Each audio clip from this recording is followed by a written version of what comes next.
Decision day delayed again. On one issue, the Northern Ireland backstop, there remains widespread and deep concern. As a result, if we went ahead and held the vote tomorrow, the deal would be rejected by a significant margin. Such an outcome could have proved fatal for Theresa May's leadership. So instead, she heads back to Brussels this week to try to get further reassurances from the EU over the Irish backstop. That legal clause in the deal would keep Britain largely locked into EU rules if the two sides can't agree on a future trade deal. It would avoid a hard border in Northern Ireland, but it is also a red line for many British lawmakers. However, Europe says the negotiations are finished. The withdrawal agreement, including the Irish backstop, is the only agreement on the table. It took over a year and a half to negotiate. It has the support of 28 governments, and it's not possible to reopen any aspect of that agreement without reopening all aspects of it.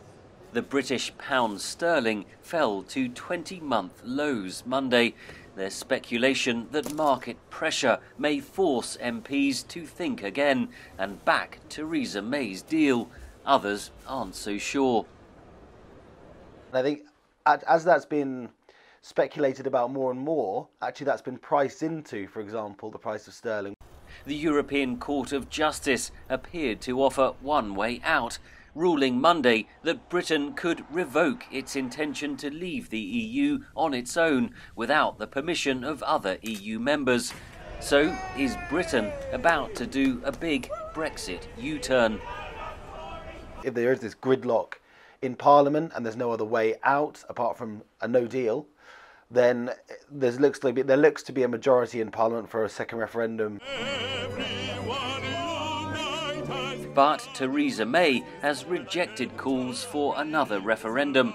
Opponents say it would only exacerbate growing splits in the country.